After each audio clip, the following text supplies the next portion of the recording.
Honorable Prime Minister of St. Martin, Silveria Jacobs, National Disaster Coordinator and ESF 4, Fire Chief Clive Richardson, ESF 5 Coordinator, Chief of Police Carl John, ESF 10 Coordinator and the Secretary General of the Ministry of Tourism, Economic Affairs, Transport and Telecommunication, Miguel De Weaver, members of the media, ladies and gentlemen, good afternoon. I'm Rolika Roach of the Department of Communication, and on behalf of the Prime Minister and the Chair Lady of the Emergency Operations Center, I welcome you to this virtual EOC press conference with regards to the state affairs surrounding COVID-19. For more on this subject, I would like to invite the Prime Minister of St. Martin, the Honorable Silveria Jacobs, to address you. Prime Minister, you have the floor. Good afternoon to you, Rolika. Good afternoon to my panel here with me this Good Friday afternoon. We're really coming down to the weekend, and I know many are looking forward to many of the changes that will be coming forth as we move into phase 2. We met with the EOC this morning, and I must say that it was a very fruitful meeting. Several meetings have happened of interest this week, as a matter of fact, and as today, May 15th, I would like to inform the general public as to the latest developments in government's COVID-19 containment and mitigation measures. Based on the latest available data by Collective Prevention Services, CPS, epidemiologist Ava Lista De Weaver, as well as visiting epidemiologist and internal infection specialist, Ms. Raisa Chonkomfat, for yesterday, May 14th, 2020, as of 4 p.m., there have been no new reported COVID-19 confirmed cases. The data does, however, show an increase of 1 more person in self-quarantine and 2 more persons in self-isolation. Be reminded that persons in self-isolations are persons who have symptoms, and those in quarantine are those persons who may have been in contact with someone who is deemed COVID positive, but has absolutely no symptoms. The data also shows that the number of persons with laboratory confirmed COVID-19 currently hospitalized at the Mobile Medical Pavilion has decreased to 2 patients. Furthermore, CPS updates that its community outreach testing campaign continues in the community on Saturdays and Sundays, as businesses are still closed on these days. And that is the best opportunity to reach as many people as possible in the community to ascertain the level of infection within each community. As we've been updating all week, we've already gone through 14 communities, and CPS will be busy this Saturday and Sunday, as well as next week, Saturday and Sunday, in the last 2, let's say 4 days of their community outreach program. As I mentioned earlier, today I held a full EOC meeting together with all ESF coordinators, as well as the Council of Ministers, the ministers that could attend this meeting. I would like to update that also today I was able to update the EOC that in the Kingdom Council of Ministers meeting held in the Netherlands this morning, that we were made aware less than 24 hours ago that the proposal has finally come forth from the Netherlands as to what the liquidity support for the island countries in the kingdom would be. I was actually quite pleased to have sat with the Prime Minister of the Netherlands for the first time this week, together with my colleague Prime Ministers, and was given the impression that on Friday we would be told, or we would be informed as to what the second tranche of assistance would look like, and that we would have until the 3rd of July to decide or finalize the discussions as to the way forward for the 3rd tranche and what conditions would be attached to this.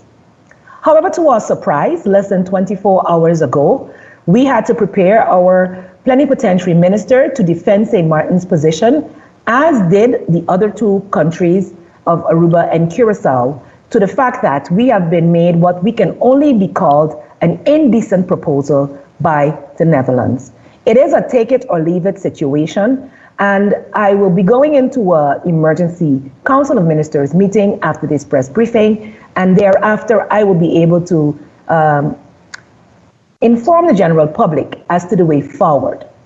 We have known, or we know as a country already historically, what has been done in the past, whereby assistance is granted with conditions that have been unreasonable, unachievable, and therefore seem to be a setup to fail.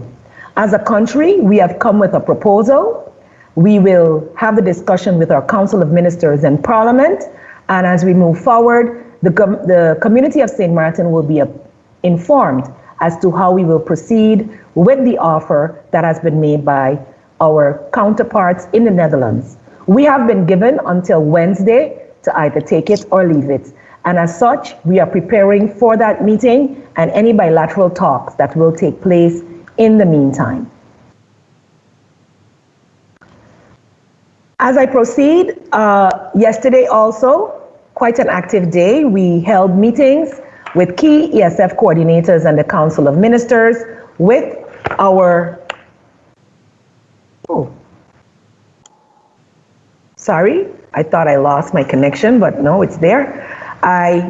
We held meetings with key ESF coordinators, ESF 5, 6, meaning Chief John, who is here, Fenna Arnell, who could not be present today, and I apologize due to the fact of there being an emergency, and also with members of the Council of Ministers, Egbert Doran, Deputy Prime Minister, Minister of Justice, Anna Richardson, as well as Minister of TIAT, Minister Ludmila De Wever.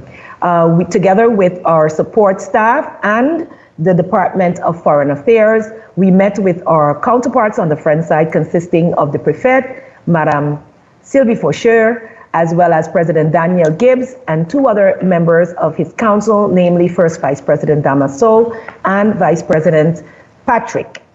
Also there was the representative of the state in the area of education, as well as the Prefet's medical health ARS representative, Dr. Brice Daverton, as well as their support staff.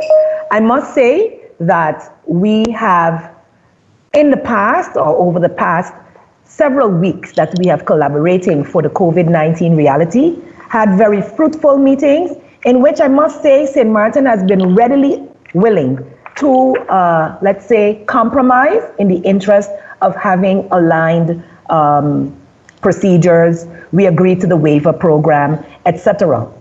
As many can remember, we did initiate a discussion on the closure of borders, and that started with us closing our external borders to flights from China, etc. And then the request was made for Europe, and then we had that internal struggle, including with our Dutch counterparts of Foreign Affairs, to close any other borders from Europe, as they are part of the European community. However, because of our own situation and our vulnerability, we were able to secure that we could close our borders.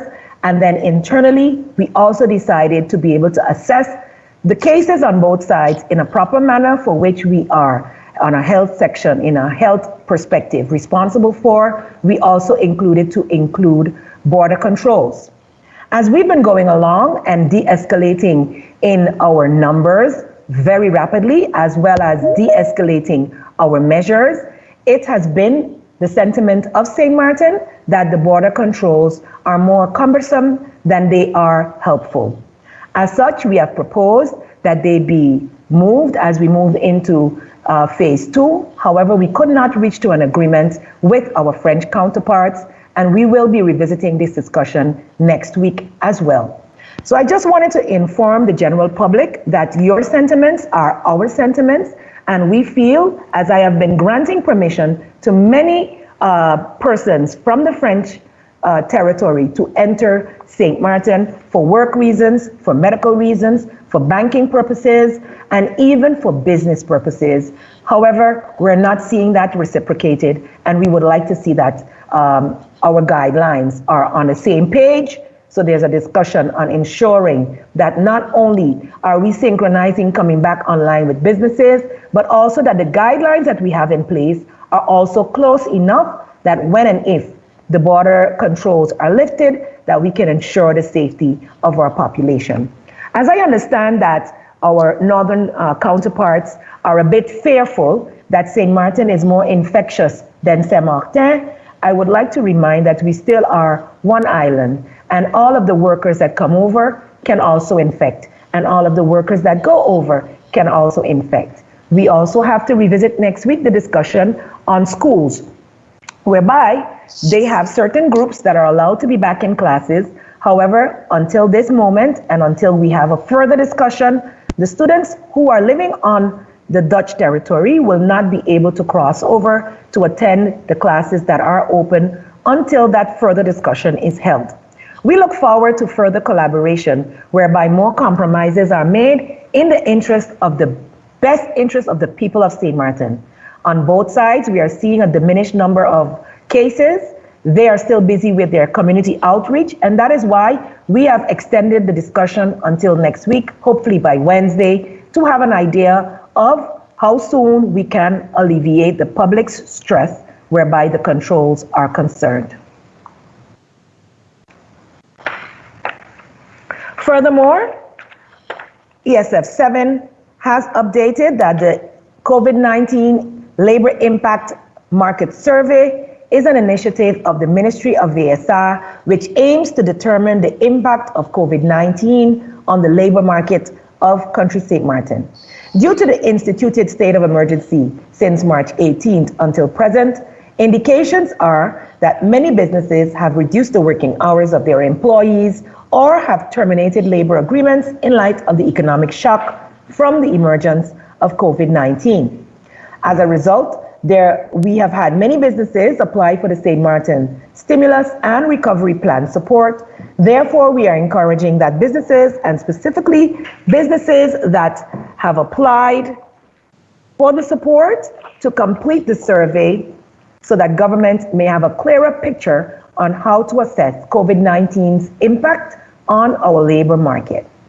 The questions of the survey should be answered by an owner or managing director of the business, and your answers are confidential, and the results will only be reported in the aggregate, so in the total picture.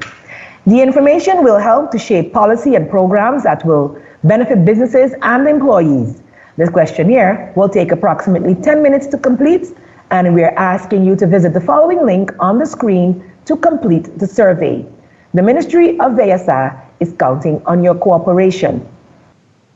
My last little announcement is on Booster Man. Now you might ask, what is that?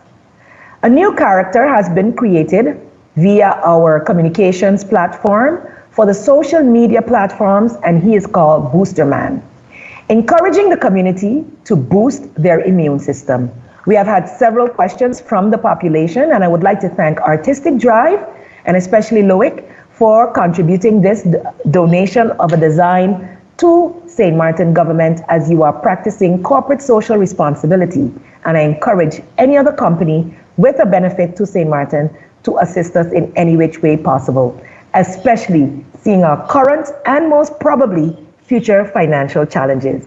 Thank you so much. I see you have Booster Man also on the screen, and we look forward to seeing all of the other ways that he will be encouraging our population to stay healthy, to maintain your social distance, but also to take your vitamins, eat your natural foods, and using natural products to maintain a healthy body, and thereby keeping COVID-19 at bay. Rolaika? Thank you, Prime Minister, for your opening remarks. At this time, I would like to invite ESF 10 Coordinator and the Secretary General of the Ministry of Tourism, Economic Affairs, Transport and Telecommunication, Miguel De Wever, to address you. SG De Wever, you have the floor. Thank you, Walaika. Good afternoon, Honorable Prime Minister, and all of my colleagues, as well as the viewing and listening public, as well as the media. This week, we also had a very productive week, a very hectic week, having and revising a lot of the documentation. We were able to complete and submit our revised phasing of the business reopening, as well as the guidelines associated with that with that approval. In the guidelines there specifically, we try to make it more simple and straightforward for the businesses to be able to submit their plans, as well as the general guidelines for that. We kind of separated the general guidelines for businesses as well as those for what we would call low public risk type of businesses. That would be a lot easier. We already did some of those guidelines in the present guidelines, and along with the phases that we will be in. And we compare to then the high risk, high public health risk type of businesses. In our phase 2, which is coming up this week, we pretty much have a few other businesses that will be allowed to open and operate, such as dental services. We know from last week it was for primary schools, but that would be based on them being able to be ready to provide that. We wanted to add the taxis as well to the bus service at the 50% capacity for next week. And if there is schools that will be open, obviously we'll be working in collaboration with the Ministry of Education to then be able to see the need to provide the public school busing at the same rate of 50% occupancy. And then we have the horticulture, where we allow for flower and gift shops to be open. Under the retail, we would add musical instruments besides the books, stationery schools, the school and office supplies. They can now be open for walk-ins of customers. So for example, your dollar stores, and if schools are going to be open, naturally we would want to also have then the dollar stores and the bookstores, so that the kids can then also have material that they can work with. And under electronic stores, we wanted to make sure include and involve the AC, the places that sell air conditioners as well. Businesses will also be being proposed and what we discussed today in EOC, that they can now be open from 6 a.m. until 8 p.m. Monday through Friday. And then I think, as the Prime Minister mentioned, CPS has asked for 2 more Saturdays, so we will also then be giving them 2 more Saturdays to do the field work for a full entire weekend, so that they can cover all relevant areas.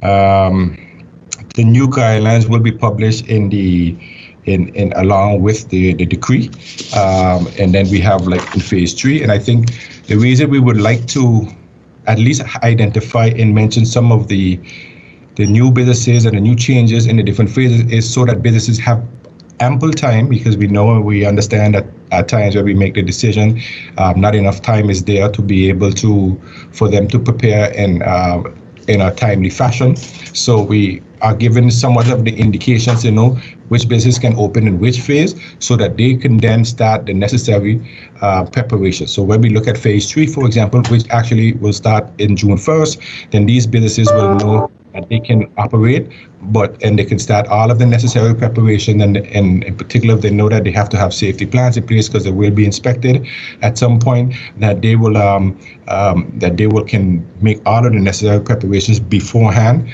We want to emphasize that whatever and whenever they open, that they must follow the basic premises of social distancing of 2 meters or 6 feet, wearing the mask or shields, depending on the situation, so that they can protect themselves, their employees, and their customers.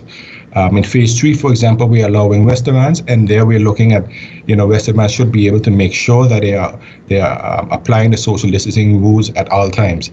Under the retail, we are adding the souvenirs under the retail, so clothing, jewelry, shoes, and souvenirs, furniture and appliance stores, the retail of alcohol and tobacco, because we had a number of others already. So if you look at the previous ones, you would see you had the other ones, like pet shops, cosmetic stores, retail, vehicles, and vessels. So, and then we also have all other retail. So in essence, in phase 3, all retail stores will be able to operate.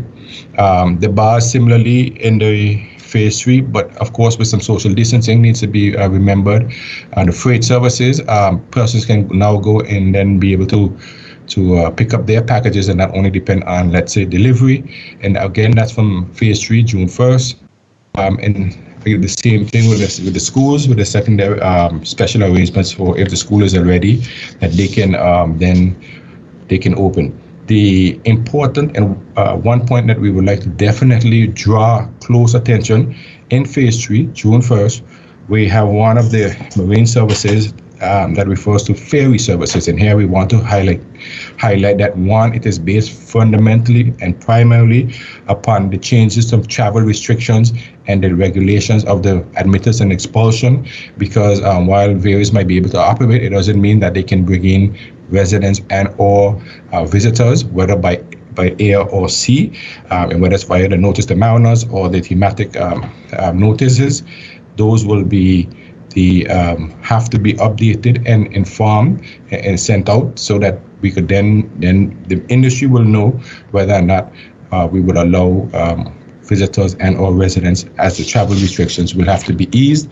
I must say that the Prime Minister has also instructed us this week to make sure that we review the proposals and come with a proposal of how we're going to handle the reopening of the borders, and borders being, airport and harbor.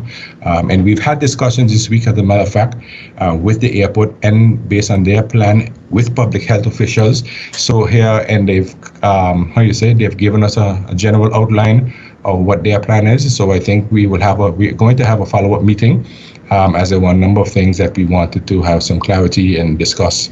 So, and then phase 4 is basically the last phase, which is from June 15th. And there, beside the massage parlors would be including body and treatment, body and beauty treatments. So as these businesses obviously are operating very close, contact with their customers, we want to make sure that they are, that we are totally over the COVID, and minimizing the risk, and making sure that they have all of the necessary requirements and safety measures in place before we open it. So in a nutshell, I think that covers an update from my side, and I pass the mic over. Thank you, SGW, for your opening remarks. At this time, I would like to invite National Disaster Coordinator, Fire Chief Clive Richardson, to provide you with his remarks. Thank you, Nolaika, and good afternoon to the population of St. Martin. Basically today, I would also in a meeting with the ESF coordinators, along with the Prime Minister, who chaired the meeting. And also during the meeting, we just touched on the hurricane preparedness season for 2020, seeing that it is coming up within under 3 weeks' time.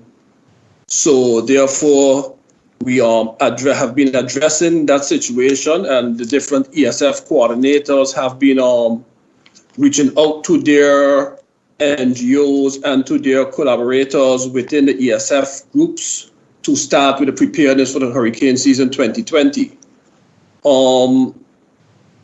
I know we are still busy with COVID, but we have to start preparing also for the hurricane season, because based on the update that the Met Office gave today from Mr. Isaac, in which he said that it can be a very active hurricane season, hearing the international news based on the hurricane season 2020. So therefore, I would like to encourage the population of St. Martin to start preparedness as the businesses continue to open slowly but surely. Make sure that your disaster kits are prepared, are up to date. Make sure that you have your plan in place for your family and your loved ones. DECOM will start sometime soon with their public service announcements, which will also encourage people to start preparing for the hurricane season, in combination still with the COVID, the requirements to stay safe, the social distancing. As I stated last week, and I'll state again, the disaster app for St. Martin is in the Apple Store under Disaster Prep, one word, St. Martin. You can download the app, and when you open the app, you will see if there's a page for hurricanes, preparedness, what you should do, where you can get your information, whether it be on the DECOM Facebook page, or it be on the government page, or the app will also be pushing information pertaining to the season.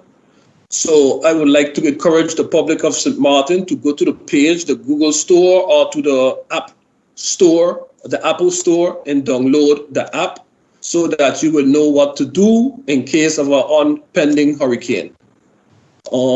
I think, Nalaika, that's the most I can say. As we continue during the month of May, we will keep updating the public and the population of St. Martin on how to go about preparing for the hurricane season. And hopefully I will get an opportunity to join the Prime Minister on her program to also give my updates pertaining to the preparedness of the hurricane season and how we further go on with COVID 2019. Thank you for the time, Ms. Nalaika. Thank you, Fire Chief Richardson, for your opening remarks. If you've just joined us, you are watching the virtual EOC press conference. Thank you for joining us. We will now move on to the question and answer session. I would also like to inform that ESF 5 Coordinator, Chief of Police Carl John, is also present for any questions the media may have. Jeffrey Sokrin of Island 92 Radio, you have the floor. Good afternoon, everyone.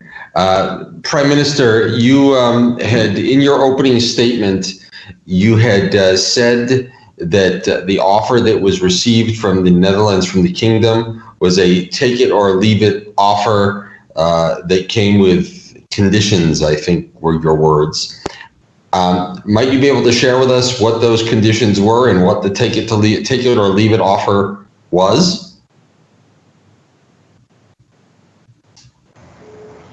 Thank you for that question, Dr. Salk. As I mentioned, this is still to be deliberated and discussed within our Council of Ministers and with our members of Parliament, as this is something that touches everyone. We have, as you know, proposed budget cuts across the board, including those that would negatively impact, in as much as that hurt us. We have proposed cuts that would also impact our civil servants. As you know, some of our civil servants are on the front line and have been struggling for years to actually be receiving what they deserve. So it was not an easy decision for us as a Council of Ministers to say, you know what, we will also have to go there. One of the reasons why we are prepared to go there is that even weeks ago, we were, let's say from January, February, before COVID, we as a Council of Ministers agreed that we would cut our own salaries with 15%. The Parliament agreed, and we had, with 10%, and that was executed. The Parliament passed a motion to include another 5%. And I, as a matter of fact, spoke, in the calm at the time and said we should actually go to 20 to show our true solidarity, and also look at the highest ranking and paid civil servants to also show their solidarity. So it's not only us, but all those who you can say can afford to lose a little bit. So we made a proposal to our unions, the civil servants unions and all of the different unions that represent them across the board, that included not touching any salaries below 4,000 guilders and removing, the proposal was to remove the vacation pay as well as 10% of salaries above 8,000 guilders.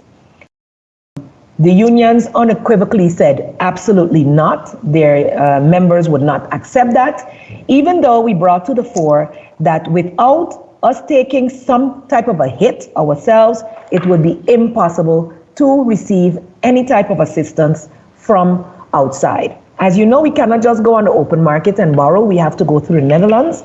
And so our first option for any type of financing comes from that Kingdom partner. As such, we have made, and we are also have prepared a social economic recovery package for businesses that would assist businesses as well as the general population and the unemployed. We know that comes with a cost, and of course we would need funding for that. As you know, we're still in the recovery phase after our 2017 skirmishes with both Irma and Maria. So it was with the intention as a government to stand firm in the sense that we are willing to have solidarity with our population. We know that a vast majority is not able to earn, and in that way, the strong would help the weak.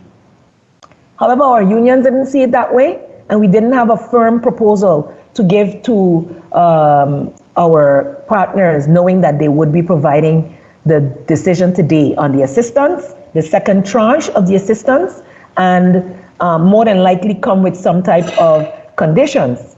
I don't understand, in our discussions with the Prime Ministers on Tuesday, it was said very broadly, not for a discussion, not that the document was provided, it was provided literally less than 24 hours ago. So as a Council of Ministers, we haven't gone into it in depth. Our reaction was simply that we have not gotten the opportunity to deliberate individually as countries with the Ministry of Interior and Kingdom Relations to come to an amicable solution that is feasible and executable for the time frame.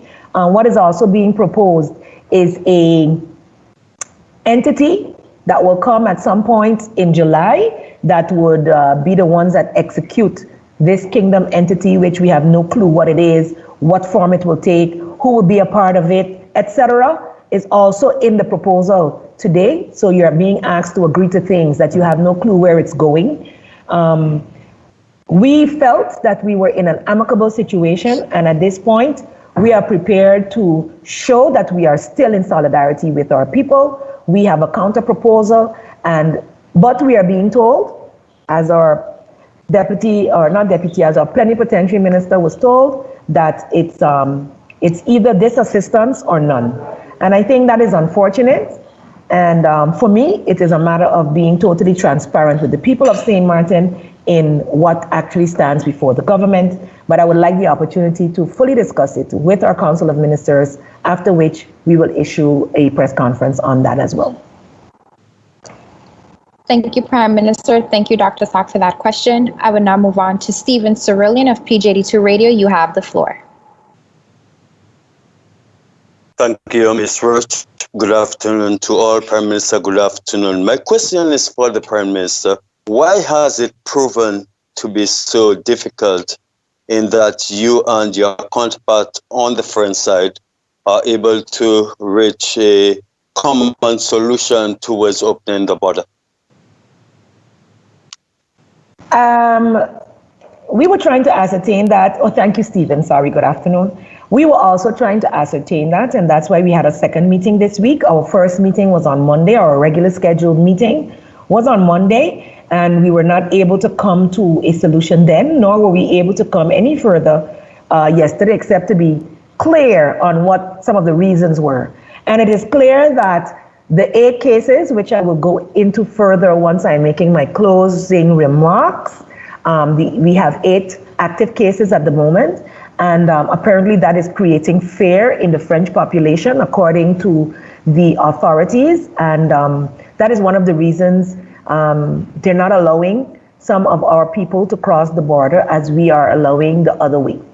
So I believe it is coming from a position of fear.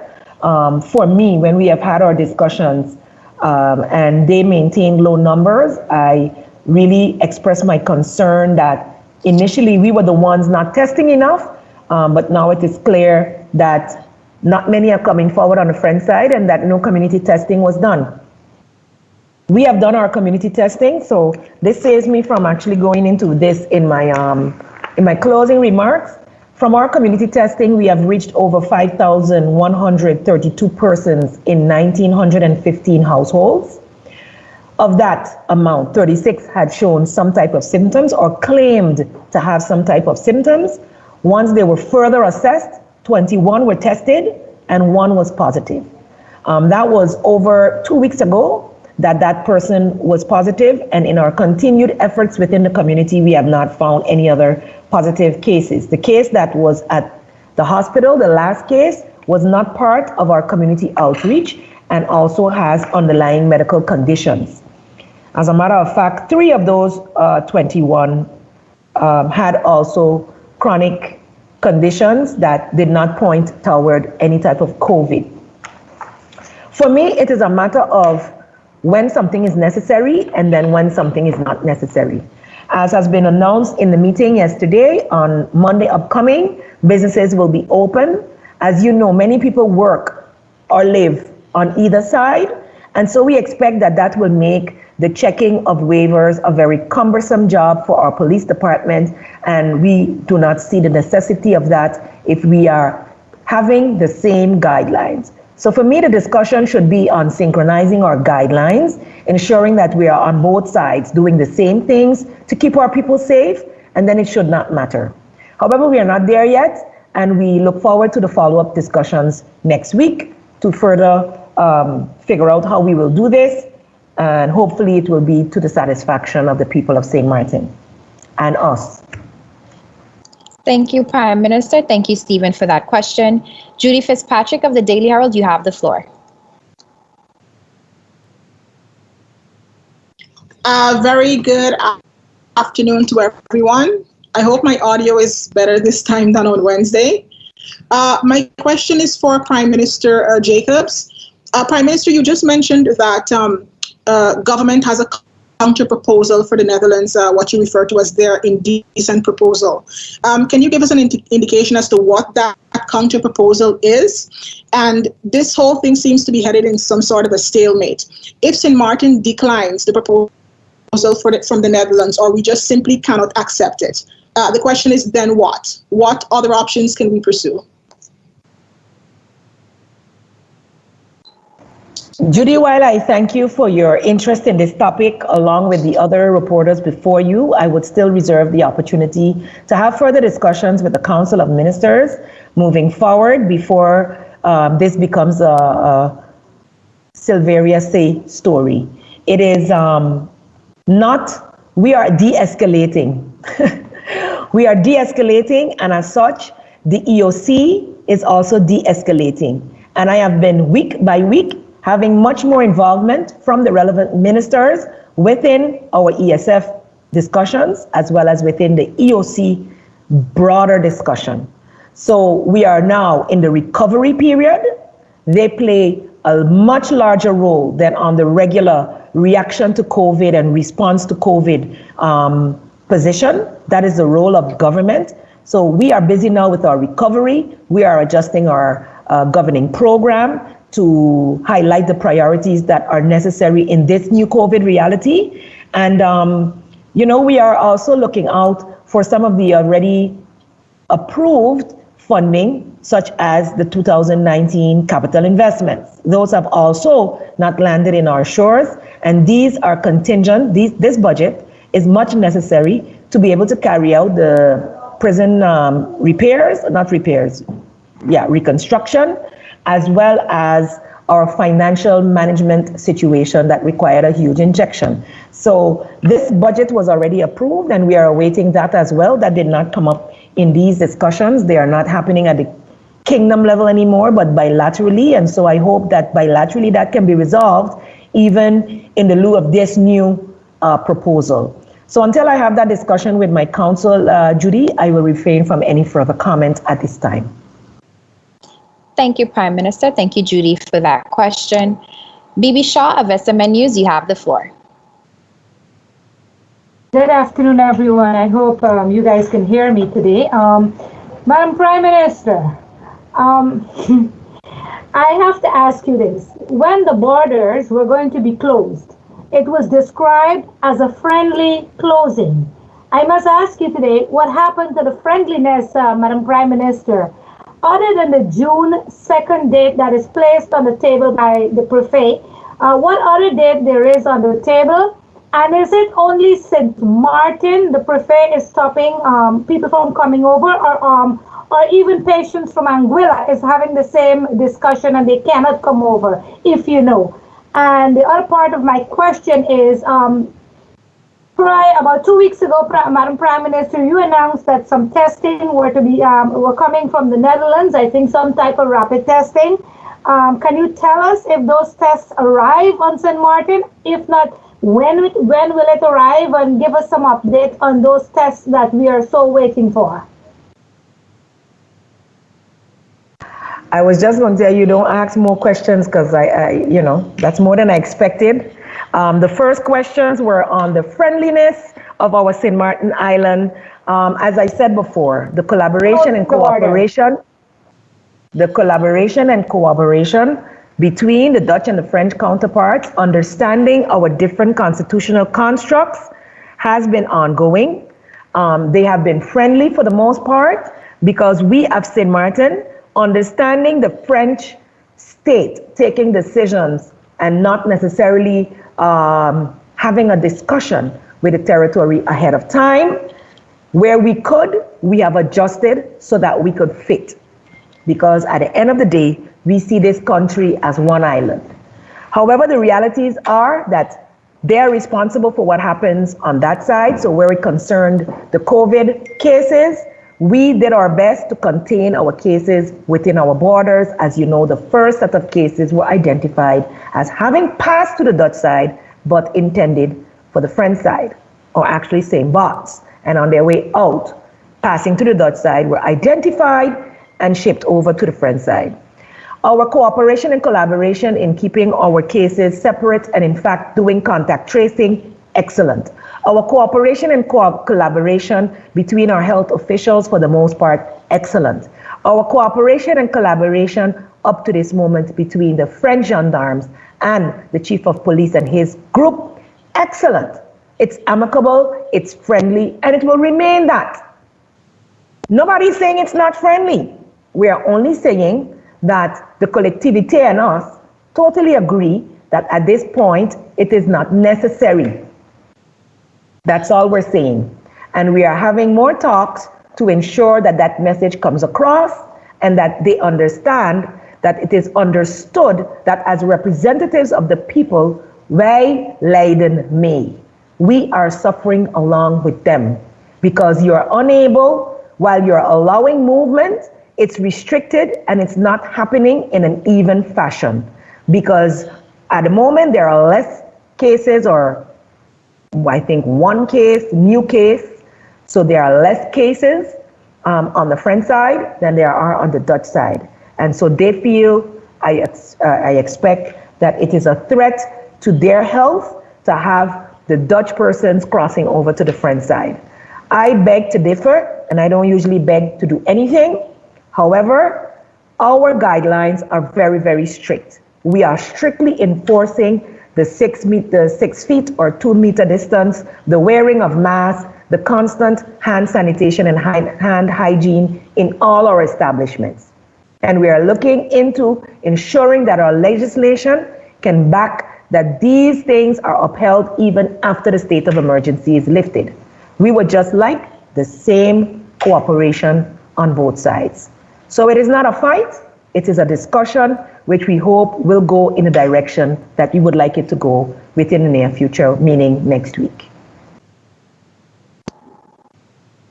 Sorry, and the second half of the question was what again? The rapid testing. Oh, there is no rapid testing that is being brought to St. Martin. It is the serology testing. It is two different things and we should really not call it that. It will be carried out by the lab. It has arrived in Curacao and should be in St. Martin at any time. And again, we are quite thankful for all the medical assistance that we have received from our counterparts. So these tests will help us to be able to evaluate whether people are symptomatic or not, whether they have had the virus at some time in the past or are acute at the moment. It's a serology test, meaning it is a blood test and not a swab in the nasal cavity of the suspected person. So those are expected to arrive at any time. They were in Curacao up to yesterday. Thank you, Prime Minister. Thank you, Bibi, for that question. We now move on to the second round of questions. Jeffrey Sokrin, you have the floor. Thank you very much. Good afternoon again. This for Secretary General De Wever from TIAT. Mr. Secretary, you had spoken a little bit about the reopening of borders and the anticipation of reopening of our borders. Can you give us any idea of the timeline of what might prevail with the reopening of borders and how it might apply to our tourist community and the tourists returning to the island? Okay. Thank you for that question, Dr. Sak. I won't give you a timeline per se, but what I can do is somewhat based on the discussion that we had, some general approaches of how we looked at, in particular with the airport. For example, when I spoke to some of the hotel folks, the first thing that they were thinking about, and I think that's the usual approach in other countries, is staycations, trying to get people who might be willing and able to visit or stay in the hotel for a weekend. That will be the first approach. They can test their systems of new protocols and sanitation. That's what they would do locally. That's what some of them have indicated that as well. When it comes to the airport, for example, the idea is that we will look at the very close islands around us that don't have any COVID cases. So even Sabre, Statia, and that's when that's the approach. And obviously, when that decision is going to be made in terms of, so the airport and all of the protocols will have to first be approved, and the travel restriction first have to be lifted, and then the decision will be made. But the approach in which to convince that we would be ready to be able to do that would be based on these kind of approaches. So it would do then the neighboring islands, so Sabre, Statia, possibly Simbaz and Anguilla, for example, as means of, these are countries where they don't have any cases and their borders are still closed, let's say, to the outer world. And then they would look at possibly the region to see, because some of the other islands in the region may also not have, or may have already overcome or in the process of overcoming the how should I say, the COVID cases in their country. And then after the region, then the next thing would be then the bigger countries, such as the US and one or two countries in Europe and Canada, for example. So that is somewhat of the approach.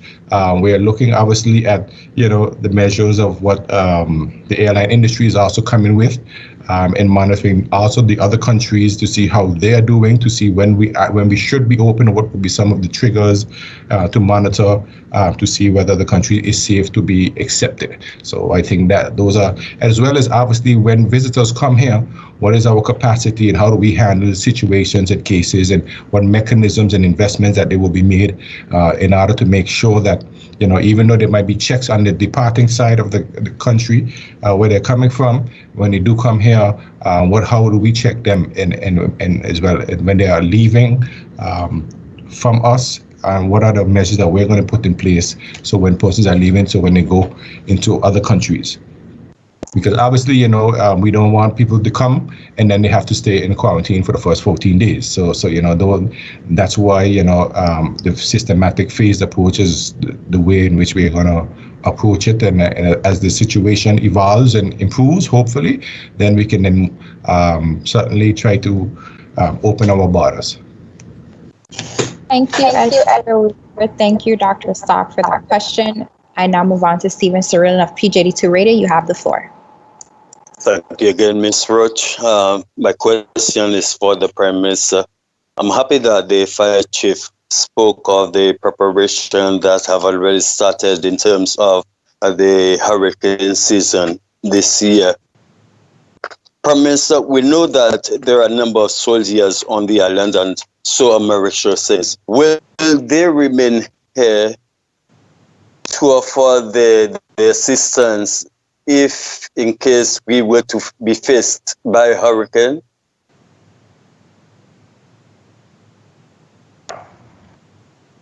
Thank you, Stephen. As you know, there is a usual contingent that is here, that is prepared to assist, and that is the reason that they are placed here. These were the first group of persons that were put at our disposal and assisted our police chief with all that was necessary initially before the larger group arrived, or the second group arrived.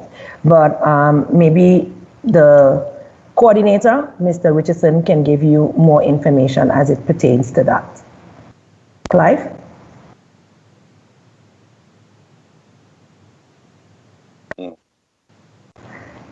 Clive, can you further elaborate on the assistance that the military usually gives in preparation for the hurricane season, and whether the group that is here will be doing that as well? Well, Mr. Stephen, usually we have a training with the military, which takes part in June. Then usually they bring in extra military from Aruba and Curacao to take part in the training. This year, because of the COVID situation, we will not be having that training. We will be doing maybe a digital training. And we always do that in cooperation with the military. So that is something that the Prevention Preparation Department is now also putting in place. And as soon as that is organized, the training will go on. Those militaries, about 25 of them, the Marines, they are stationed here constantly. And if the situation should come up that we need extra Marines, we would have to request it again.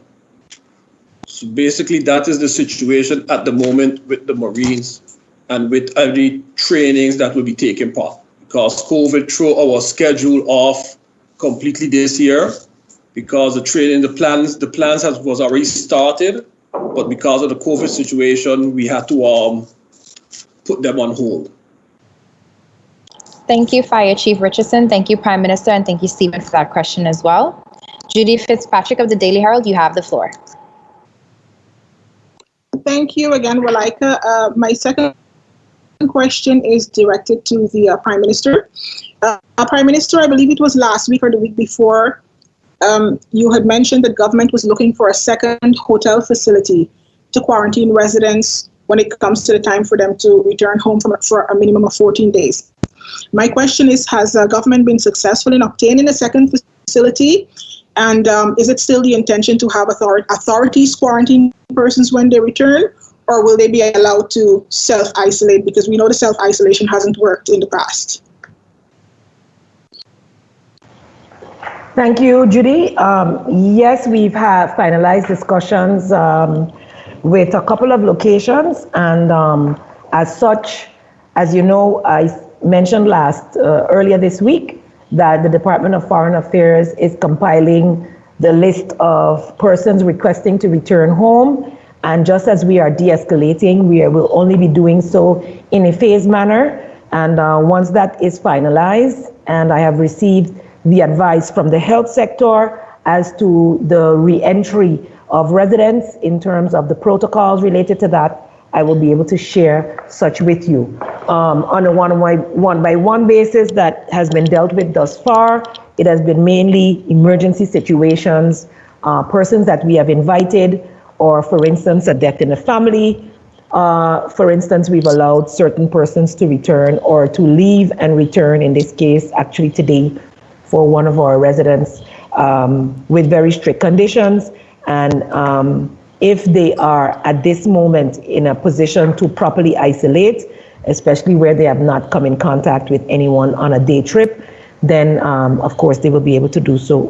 Quarantine, they will do so at their homes. So CPS is leading in the discussion on this as well. And as Fenna isn't here to further elaborate, I will allow that elaboration to take place during next week's briefing or in a press release that will be issued once we have determined what our phased approach will be where the return of residents is concerned. As we also have that concern of persons not isolating properly at home. So just to be clear, Prime Minister, the intention is still for government to isolate these persons in the facility that you're negotiating with, not for them to self-isolate by themselves at their homes. Most definitely where it concerns a group of persons, a mass amount of persons arriving, that would overwhelm CPS's ability to be able to check in with them and ensure that they remain in isolation. This is one of the things where we differed completely on Dutch and French side, because it was the gendarmes that was policing whether people stayed in quarantine or not. And we do not have that type of a regulation within our system.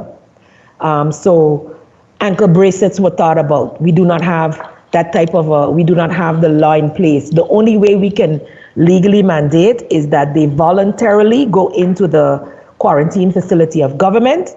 And if CPS finds that they are persons currently in isolation are not doing so the way that has been prescribed, then that person can be taken to court, etc., as I've explained before. We have not had to do that thus far. And seeing that the population is so much more aware of the situation, and those persons that want to come home are so eager to come home, all that we have spoken to thus far are willing to go into the government quarantine facility. Thank you, Prime Minister. Thank you, Judy, for that question. Members of the media, I was just informed that we are coming up on our time, so this will be the final round of questions. Bibi, you have the final question. Thank you, Rolika. Prime Minister, and this is if you know, can you tell me if you have any kind of data as to what percentage of workers does the unions in St. Martin represent? I've been speaking to a lot of people, even in the civil service, and they're saying that they are not part of the union, and the union are making decisions for them without their consent. Do you know exactly what percentage of workers is the unions representing? Thank you, Ms. Shaw. Off the top of my head, no. I know the last time I was in Parliament, which was recent after becoming Prime Minister, and I had to bring forth the pension reform law and deal with all of that flack because, oh, you was just on the other side and now you're on this side, and did your opinion change and how you feel now? Look, at the end of the day, how I feel about these reforms is irrelevant. There is continuity of government, and I'm going to say it here for the record. Some people will benefit, some will not. It is not going to be the best thing for all concerned, but in the long run, it will be better for St. Martin. It will be more affordable for the government. At the moment, it is not affordable. So the truth of the matter is, do we amend it now or do we let it run out? And then we cannot meet our obligations. So it is something that has to be done, that it is being forced prior to us handling it as a country once again as one of, oh, that is one of the conditions. I couldn't remember all of them, but yeah, that's one of the conditions again. And right now, that the unions will take a stance to say, I'm against something without thinking of the long run. We are looking at, maybe we will be able to pay salaries if we did not have to pay and assist persons without jobs and assist persons who are at a 50%. Those persons are the reasons why we need to also check ourselves, be in solidarity. We gaan allemaal meeleiden. We're going to divide the pain among a greater group of persons so that when we show we have gone to the extent of stretch ourselves to the limit, we can say, assist me with this, please, with all good faith. But until we take that step, we don't seem like we're serious. And so it is unfortunate that the unions haven't gotten on board. And now when they see the presentation or the expectation, they will say it's better we had taken that object, that suggestion from government and move with it, because it is much stricter than what has been proposed by government or much more stringent upon the civil service. That you ask what percentage is represented by civil service, I do not know. I do not know off the top of my head, but I know it was in my documents and it was imparted to Parliament at the time. It is not all, and at least two of the unions at the time, I think only one now, was not able to be at the table, quote unquote, legally because you needed at least a 10% or something.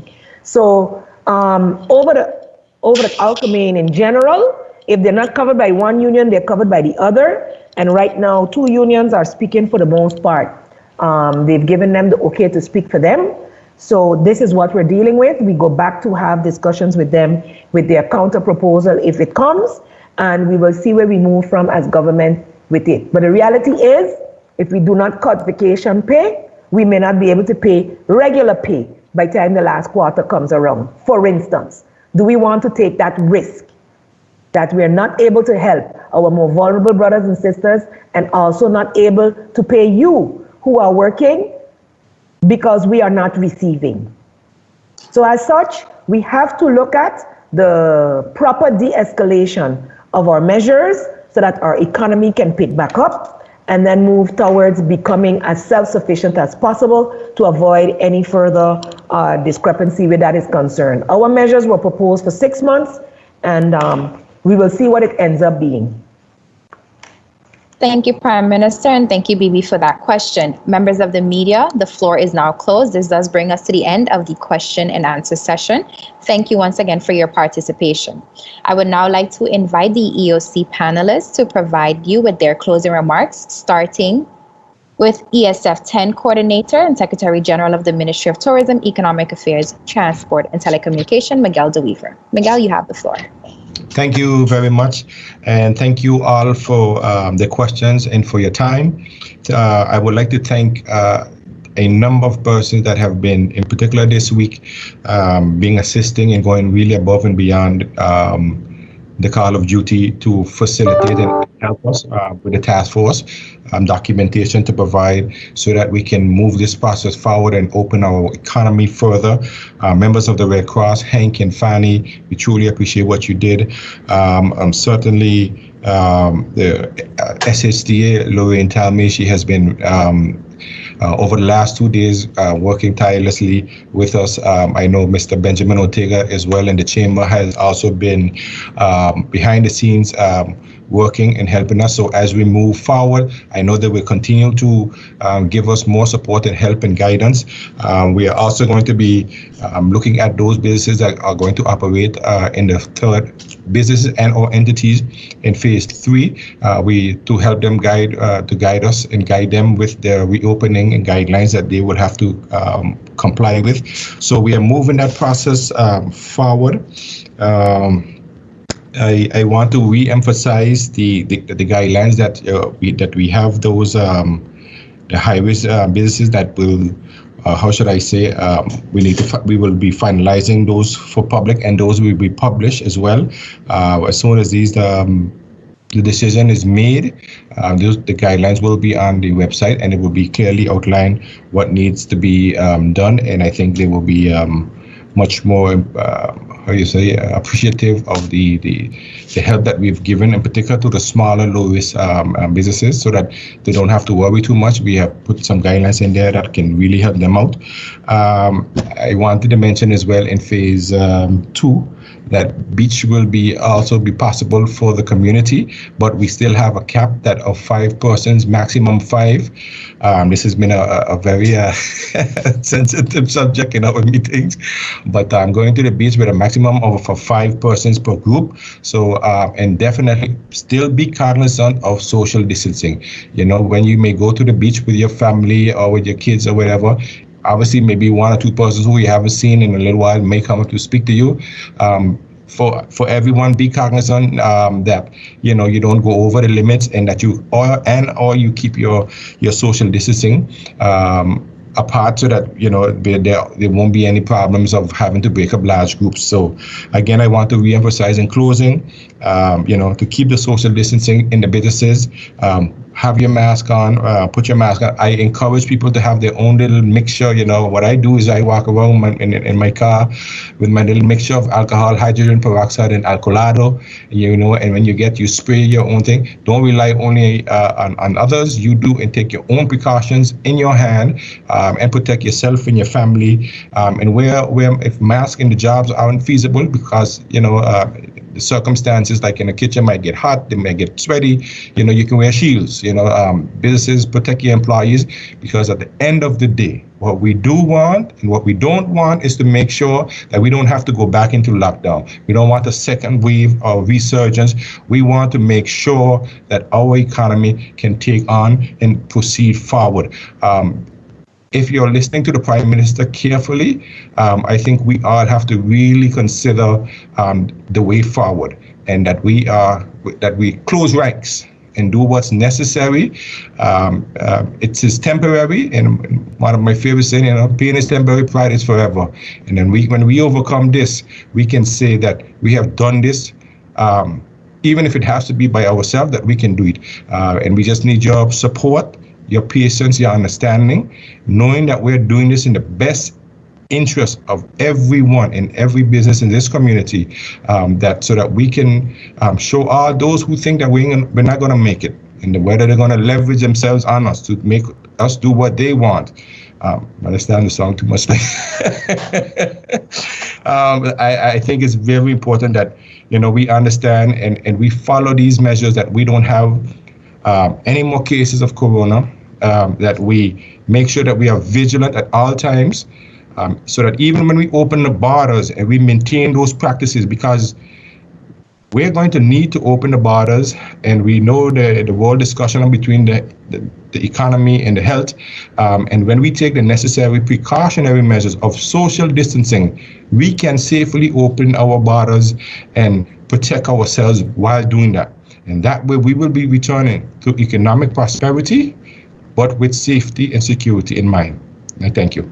Thank you, SG DeWeaver, for your closing remarks. I would now like to invite ESF 5 Coordinator, Chief of Police, Carl John. Chief John, you have the floor.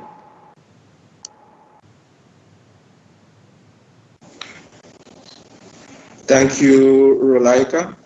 I want to close by saying we follow 100% what the Prime Minister said about the borders. Law enforcement on the Dutch side of St. Martin is focused and prepared to move away from the borders and permit free movement between both sides. And then we want to focus on other things. We want to focus on keeping our community safe, the businesses that are reopening. We want to put our effort in keeping them safe and so they can operate as much as possible. Like my colleague, SG DeWeaver just said, and the Prime Minister said, we need each other to move forward. So we have to limit any activity that can give others the thought or idea that we cannot move forward together. So we're going to fight very hard and put our efforts into that. I want to emphasize, though, that de-escalation does not mean non-compliance with measures.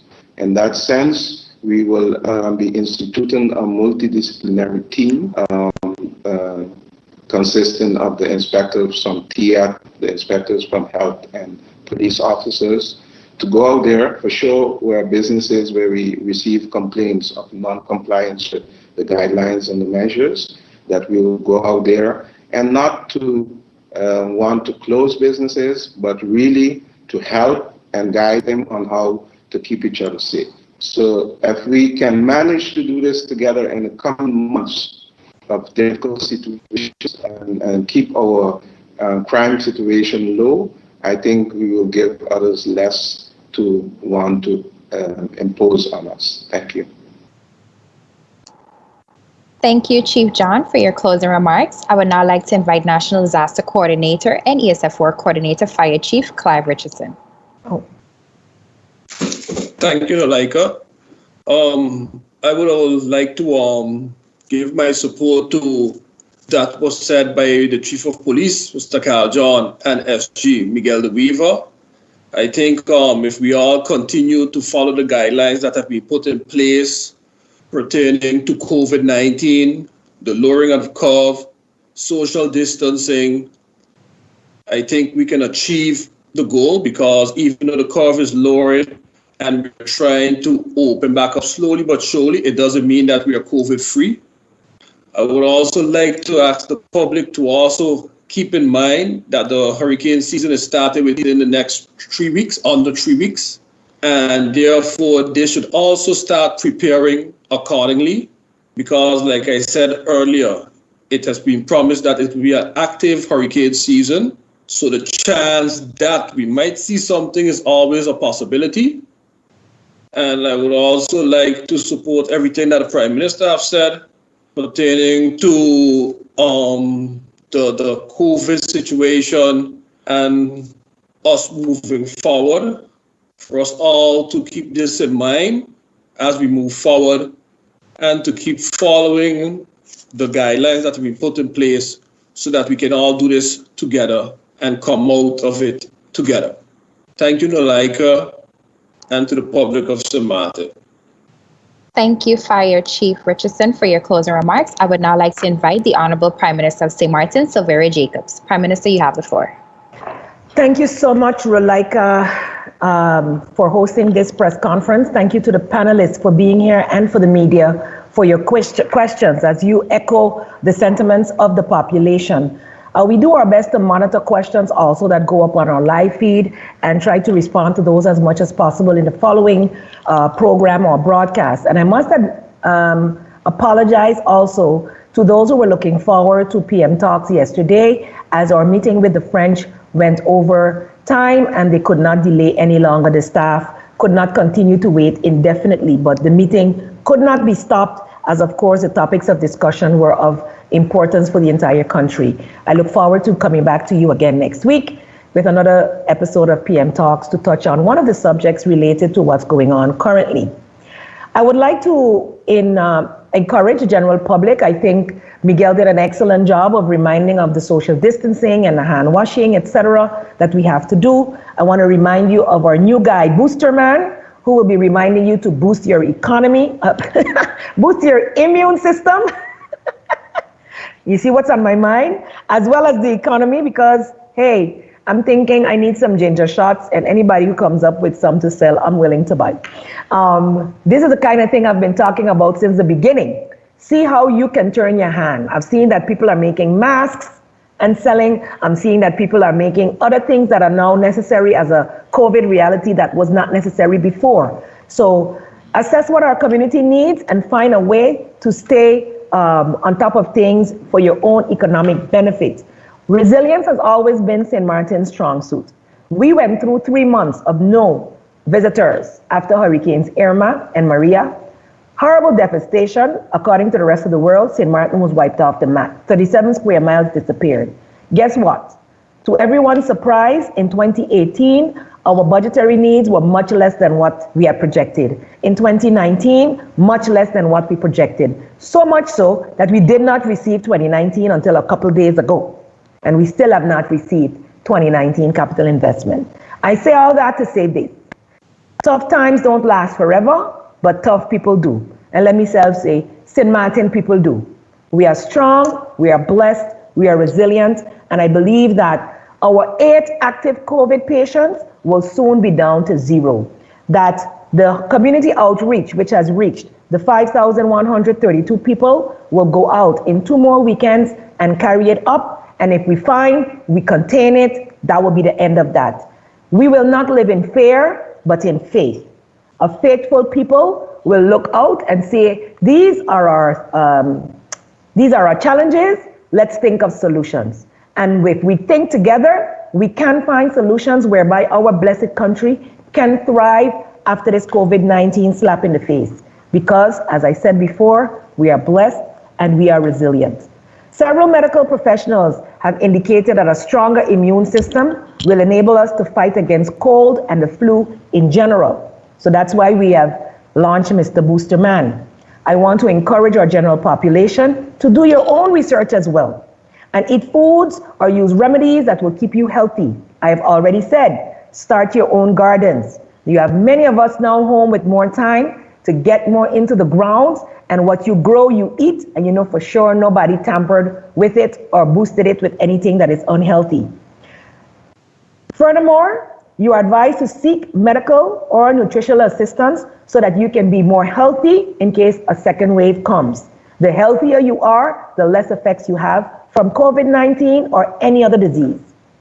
This COVID-19 came to teach us a lesson, and it's telling me, be a healthier St. Martin, be more resilient in of yourself. So that means spread your economic diversity out, that you're not only reliant on one pillar called tourism, and that is our goal. And I have a dream that St. Martin will make it out of this, no matter what comes, because together we can. And if they attempt to divide us, we will show them that this is not what was going on back in 2017, and we are more aware of these type of behaviors that are being used to break up a community. Together we can, and as our restrictions are lifted, I ask you to be healthy, remain properly socially distanced, and all of you that are exercising and walking on the streets, that gives me a great feeling. We've adjusted the time, so there's no restriction as to the time that you can exercise on the street as of phase 2. And now that you are able to go to the beach, we can get the restorative powers of our seawater, and even more of us will be healthy. Remember, we have learned the importance of being healthy. We will not lose it as we go back to normal. In fact, this will be what we use to attract a new type of visitor, a more aware visitor, and we as our own citizens will keep our St. Martin safe and clean as we move into the future. Have a blessed weekend all, and stay hopeful. Thank you, Honorable Prime Minister, for your closing remarks. Honorable Prime Minister of St. Martin, the EOC members, members of the media, radio listeners, and online viewers, this does bring us to the end of the live press conference for today, Friday, May 15th, 2020. For rebroadcast, tune in to St. Martin Cable TV, St. Martin Gov Radio 107.9 FM, the official Facebook page of the Government of St. Martin, and the YouTube channel Government of St. Martin. For video on demand, be sure to log in to the official government's website at stmartingov.org. On behalf of the Departments of Communication and the Government of St. Martin, I'm Relika Roach, and wishing you a pleasant Friday further, as well as a pleasant weekend ahead.